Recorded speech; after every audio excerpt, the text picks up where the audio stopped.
E aí, pessoal, como é que vocês estão? Eu sou Ivana Gibara do Tio Tim Podcast. Estou hoje aqui com você para continuar a leitura do livro O Vinho Novo é Melhor, de Robert Thom. Espero que você aproveite essa leitura. Vamos começar? Capítulo 18. Vivendo e morrendo pela fé. Na década de 60, eu estava constantemente em movimento, tal como as vindas e idas das marés oceânicas. Frequentemente, eu era arrebatado através do mar aos Estados Unidos, onde podia levantar fundos suficientes para financiar nossa operação na África. Depois voltava para comprar os livros e as fitas gravadas, material tão necessário ao nosso trabalho de evangelização. Alguns de meus amigos achavam minhas viagens um pouco estranhas, visto que eram quase sempre aventuras improvisadas com limitado planejamento prévio. Mas eu tinha aprendido a não esperar que as pessoas compreendessem essa vida de fé imprevisível, a qual eu me havia consagrado. Muitas vezes Deus me dizia para fazer uma viagem de pregações, chegando mesmo a indicar-me onde parar. Mas muitas vezes sua ordem vinha em cima da hora, não dando tempo de avisar com antecedência os meus amigos de minha chegada. Assim tinha de prender minha respiração e cair sobre eles de surpresa, tendo fé em que Deus me havia dirigido. É interessante observar que, de modo geral, Deus tinha assim feito. Mas dentro da ordem natural, tudo era incerto. Algumas vezes eu tinha bom transporte, em outras eu tinha de viajar de carona ou de ônibus. Algumas vezes meu auditório se compunha de milhares de pessoas, em outras não passava de um punhado de gente. Mas em todas essas idas e vindas ao acaso, o que poderia parecer rematada loucura, Deus me levava a pessoas que necessitavam do meu ministério, bem como de pessoas que queriam cooperar comigo em meu trabalho na África. Quanto mais conservava Deus a sua obra em primeiro lugar em minha vida, mais me maravilhava de como abria Ele as janelas do céu e provia o dinheiro para este ministério desprovido de outras fontes de recursos financeiros. Não tínhamos o amparo de nenhuma denominação ou organização evangélica, nem contribuintes por meio de listas através do correio, nem programas de propaganda, e contudo Deus estava atento de modo que recebíamos cada centavo necessário à nossa expansão africana. Algumas vezes Deus me proporcionava as maiores ofertas nas reuniões menores. Eu acabava com o dinheiro atulhado na minha sacola, nos meus bolsos e até mesmo nos pequenos bolsos da parte da frente do meu blusão. Quando voltava ao meu quarto após os cultos, eu dizia: agradeço-te, Senhor, estes dólares americanos. Faz-me sábio no investimento desse dinheiro em tua obra. Quero confessar, no entanto, que algumas vezes parecia terrivelmente estranho trazer comigo tanto dinheiro e ainda ter de pedir carona para viajar de uma para outra parte. Mas eu tinha resolvido que dinheiro, ofertado especificamente para nosso ministério na África, jamais deveria ser usado para outros fins. Deus cuidaria de minhas necessidades pessoais de outra maneira. Várias vezes o diabo me atormentou acerca do risco de viver pela fé. Louco, dizia ele, quando você morrer não haverá dinheiro suficiente para seu enterro. E admito que houve ocasiões em que me surpreendi preocupado com essas coisas. Eu não tinha seguro de vida, nem de hospitalização, nem fundo de aposentadoria, nem dinheiro no banco. Algumas vezes cheguei a dizer a mim mesmo: está muito certo viver pela fé, mas imagino como será morrer pela fé. Com seu modo peculiar, Deus logo me deu a conhecer a resposta a essa pergunta. Eu estava impaciente por descer do avião em Cape Town, depois de mais uma frutífera viagem aos Estados Unidos. Mal entrei no carro e comecei a contar a Joyce o que fora a minha viagem e a falar acerca da excelente excursão, das muitas pessoas que tinham sido salvas e cheias do Espírito, e ainda acerca das generosas ofertas que recebi para o nosso ministério. Eu falava e acho que evidenciei tanta alegria que deve ter sido difícil para Joyce ter de dar-me algumas notícias más. Bob, disse ela por fim, enquanto fora, você perdeu um bom amigo. Sim? Quem? Bosworth. Bosworth, meu velho companheiro? Sim, recebi uma carta da irmã Bosworth. Ele estava com seus 80 e poucos. Mas quando aconteceu? Faz mais ou menos um mês. Ela tentou entrar em contato com você, mas não conseguiu. Custa-me acreditar, suspirei. Bosworth morto? A irmã Bosworth quer que você, na próxima viagem aos Estados Unidos, vá visitá-la. Dentro de poucos meses terei de viajar de novo, respondi. É impossível esquecer Bosworth. O deão do Ministério da Cura Divina partiu para a glória. É uma grande perda para nós, comentou Joyce, lançando um olhar para o céu. Mas eu apostaria que ele está muito feliz lá em cima. Sim, suspirei. Felicidade maior do que qualquer de nós poderá ter sonhado. Na viagem seguinte aos Estados Unidos, fui a Coral Gables para conversar com a Sra. Bosworth. Por toda a viagem, eu vinha imaginando como se teria ele sentido em suas horas finais. Este homem que havia ganho 1 milhão de almas para Cristo e tinha ministrado curas a milhares e milhares. De que maneira morre um tal homem? Se eu pensava encontrar a irmã Bosworth prostrada pela dor e se lamentando, não poderia estar mais enganada. Tommy, falou ela, você precisava estar aqui, foi glorioso. Conte-me, o que aconteceu? Bem, como você sabe, fazia mais ou menos 1 ano que ele estava preso à cama. Não que estivesse doente, ele estava velho e alquebrado. Eu sei, respondi, era raro ficar ele doente. É isso mesmo, concordou ela. E nem no dia em que ele morreu ele estava doente. Mas aconteceu a coisa mais estranha. Entrei no seu quarto e ali estava ele deitado, com ambas as mãos levantadas para o céu. E ele acenou com uma das mãos e disse, olá, alô, irmã Catherine. Suponho que você o ouviu falar a respeito de Catherine. Sim, é a senhora que faleceu há muitos anos. 20 anos. E então ele acenou com a outra mão e disse, alô, irmão de Wilson. Como vai? Você não conheceu Jim, conheceu?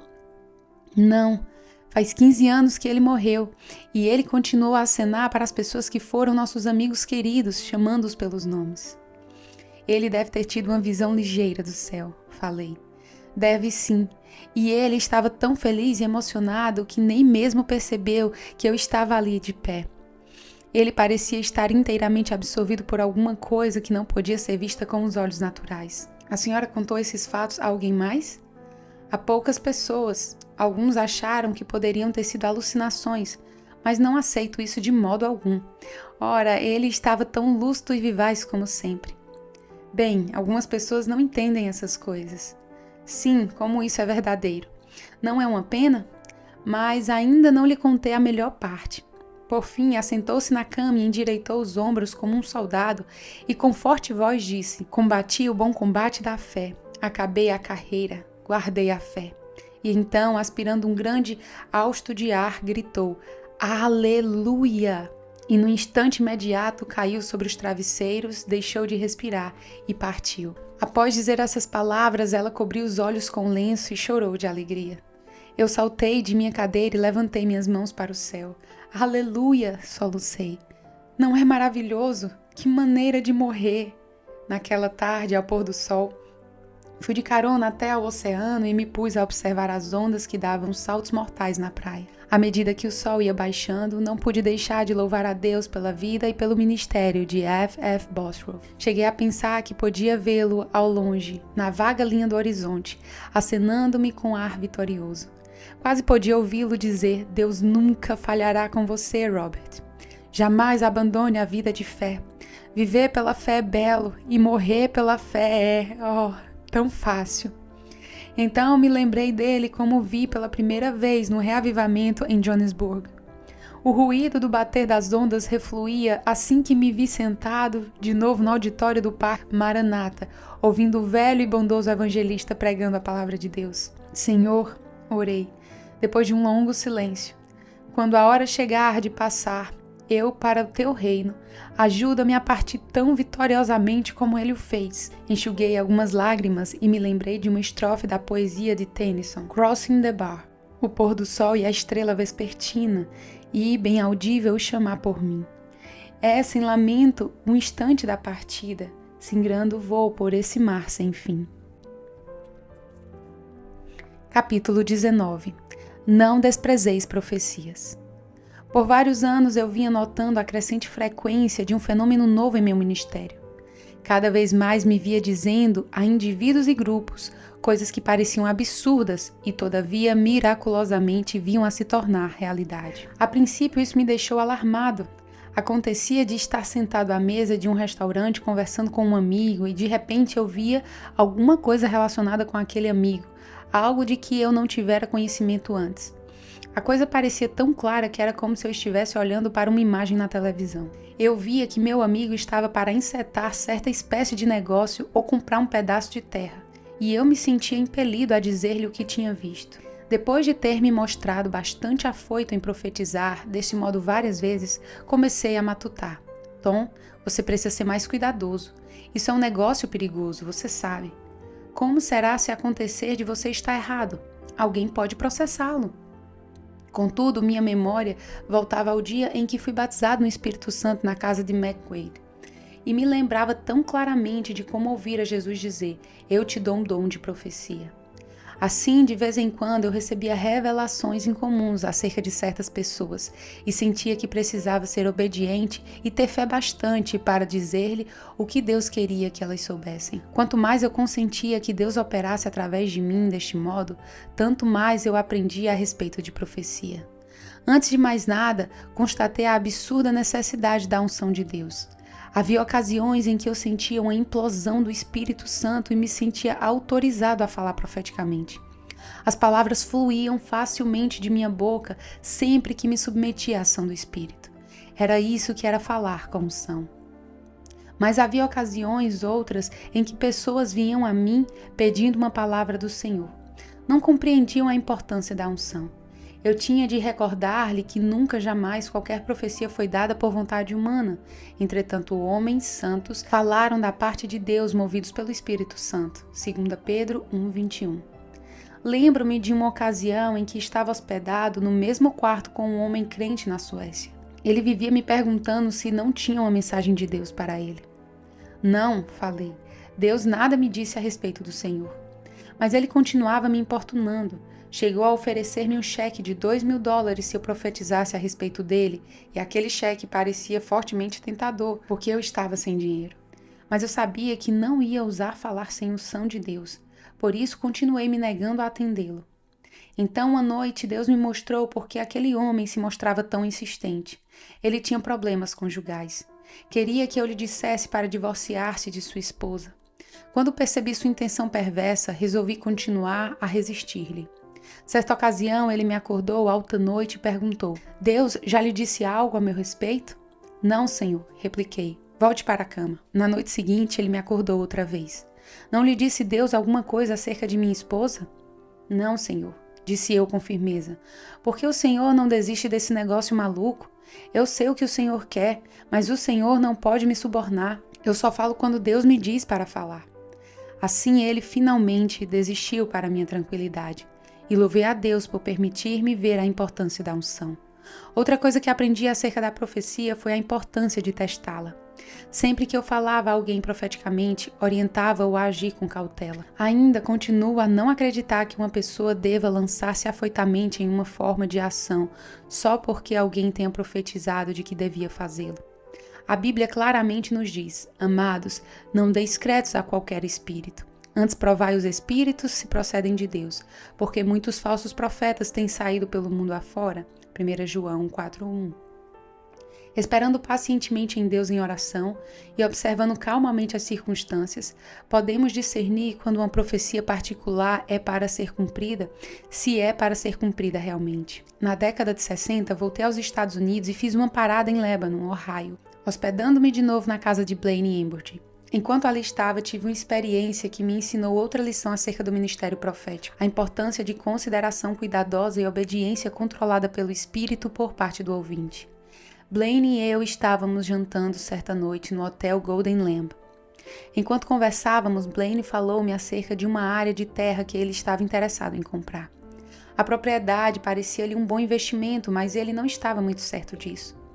Enquanto ele falava, eu vi no espírito que Deus queria derramar uma grande bênção financeira sobre Blaine, e percebi também como tal bênção havia de vir. Ele devia comprar essa propriedade por preço baixo. Posteriormente, a propriedade valorizaria muito e poderia ser vendida com grande lucro. Como sempre, tremi por dentro ao pensar em transmitir uma mensagem a Blaine. Estava certo de que era uma revelação de Deus, mas uma pergunta atravessava minha mente. E se você estiver errado? E se você estiver errado? Mas por fim concluí que devia arriscar-me com fé e obedecer. Blaine, falei respirando fundo, o Senhor quer que você compre aquele terreno. Ele quer abençoá-lo ricamente. Por isso você comprará a propriedade e seja paciente que você verá o valor daquele terreno subir vertiginosamente. Mas como é que você sabe disso? Não posso dizer a você como eu sei, respondi. Tão somente o vejo em meu espírito e me sinto convencido de que é verdade. Você perderá uma grande bênção se não efetuar a compra. Bem, disse ele afinal, o que você acha que devo fazer? Deus me disse que você deve oferecer ao proprietário uma opção no valor de $1.000, respondi. E então, o que mais? Isso foi tudo o que Deus me disse, falei. Ore a respeito do assunto e se lhe parecer acertado, faça o negócio. Foi isso que Blaine fez. Ele sabia que não devia arriscar-se a fazer alguma coisa precipitada ou leviana só porque tinha ouvido uma profecia. Ele já havia ouvido mais do que o suficiente das assim chamadas profecias e tinha visto os tristes resultados quando pessoas crédulas tinham agido levianamente, terminando em tremenda confusão. Todavia, ele também sabia que não podia negar o valor de um ministério profético genuíno, visto que a Bíblia diz claramente, em 1 Tessalonicenses 5:20, que não devemos desprezar profecias. Assim, o que cabia fazer era orar. Além do mais, ele vinha pensando em, de qualquer modo, comprar aquela terra. Assim, podia bem ser que as palavras proféticas fossem a confirmação de Deus de que esta era a sua vontade.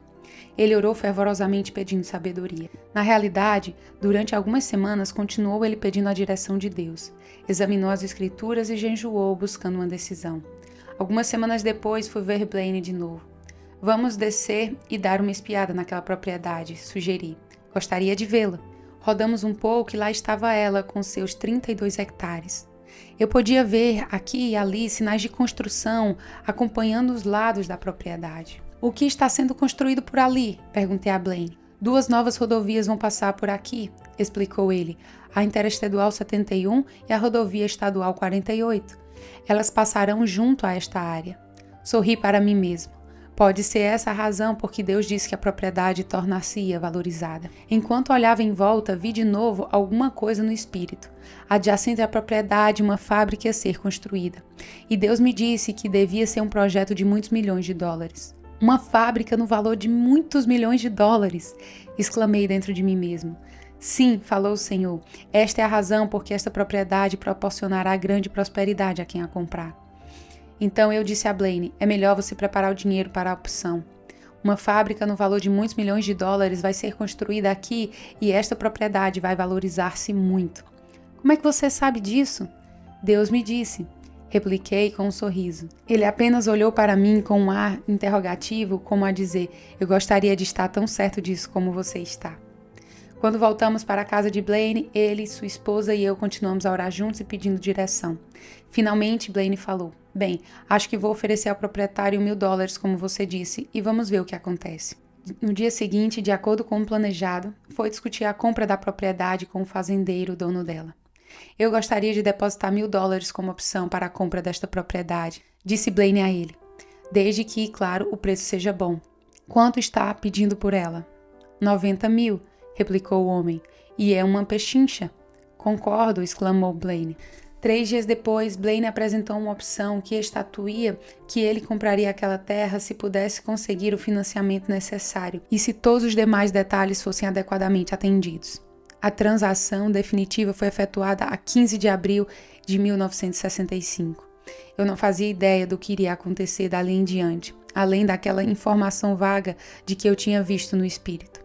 Mas à medida que o tempo foi correndo e eu parava para ver Blaine de ano para ano, comecei a maravilhar-me ao verificar que a profecia estava a criar carne e osso. A construção da nova rodovia Interestadual 71 e da rodovia Estadual 48 devia estar concluída em poucos meses, criando importante tráfego. Isso automaticamente tornava a propriedade mais valiosa. Então Blaine negociou um arrendamento para a Texaco Oil Company para a instalação de um posto de serviço a ser construído numa área de aproximadamente 3.000 metros quadrados. Era excelente local para esse negócio. Blaine construiu o posto e então o arrendou a Texaco por 15 anos, o que lhe proporcionou um belo rendimento. 2 ou 3 anos depois, a Cincinnati Milling Machine Company anunciou sua intenção de construir uma fábrica de muitos milhões de dólares, situando-se a 3 lados da propriedade de Blaine. Quando a fábrica estava sendo construída, entretanto, os construtores verificavam que no terreno não havia suprimento de água satisfatório. Quando constataram que havia água na propriedade de Blaine, fizeram um acordo com ele pela cessão de 20.000 metros quadrados de suas terras. E lhe pagaram 3,5 vezes por metro quadrado, o que ele pagara ao comprar, num total de $17.500. Vários anos depois, os proprietários do Coney Island Park anunciaram planos de construir um novo parque de diversões chamado Kings Island Park, no cruzamento ao sul da propriedade de Blaine, na direção da Cincinnati. Isso foi feito e outra vez elevou o valor da propriedade de Blaine. Além disso, Sawyer Bank pagou $6.000 a Blaine por não ter feito nenhuma plantação desde que comprara a propriedade. E só recentemente Blaine pediu a um avaliador independente que fizesse uma avaliação da área. Ficou então sabendo que a propriedade vale 5 vezes mais do que ele pagou por ela. A propriedade ainda não foi vendida, por isso quem sabe quanto maior será o valor antes que chegue o momento áureo da venda. Quando ouvi dizer isso, disse dentro de mim mesmo: Senhor, tu fizeste isto.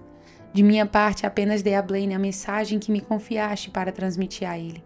E estou certo de que qualquer pessoa, mesmo com uma fé pequena, podia ter feito aquilo. Mas agradeço-te, Senhor, a boa vontade de Blaine em aceitar tua vontade nesse assunto e de obedecer à direção do teu espírito. Disseste que a propriedade aumentaria de valor e agradeço-te, Senhor. Tu cumpriste a tua palavra. Então é isso, pessoal, mais 2 capítulos que nos abençoaram, que nos encorajaram a seguir com fé, e eu espero que você esteja aqui nos próximos capítulos e continue sendo abençoado.